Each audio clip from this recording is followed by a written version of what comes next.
So this is project 3. The name of the project is Around the US. This project does not have any actual function, but nearly every element on the page is part of a flexbox or grid type layout. These techniques ensure that blocks and elements follow predictable and manageable positioning and sizing that could be logically maintained.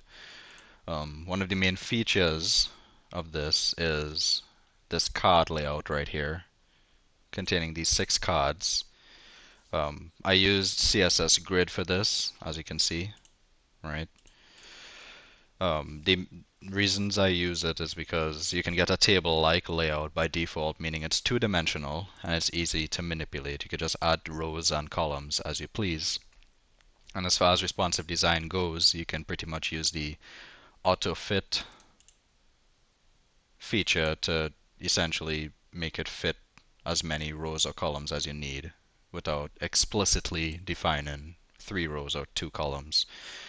You could also adjust your row height and column heights and widths accordingly without affecting any other elements. So pretty much every single element in the grid will appear similarly unless you specify otherwise in the stylings, right? You could also adjust your row and column gaps without having to manipulate the elements themselves. You could just manipulate the grid.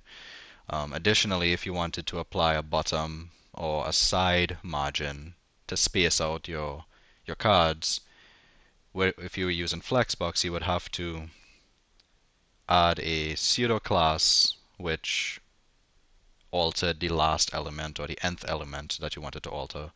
With CSS Grid, you don't have to do that because it only adds gaps between the elements and not to the sides, right?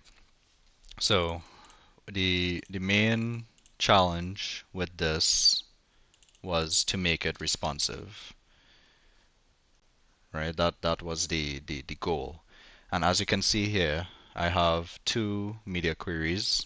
So I have one for 775, which is the upper limit of the tablet view, and then 637, which is the upper limit of the mobile view. Oh my gosh, it have a horizontal scroll bar. Why it have a horizontal scroll bar?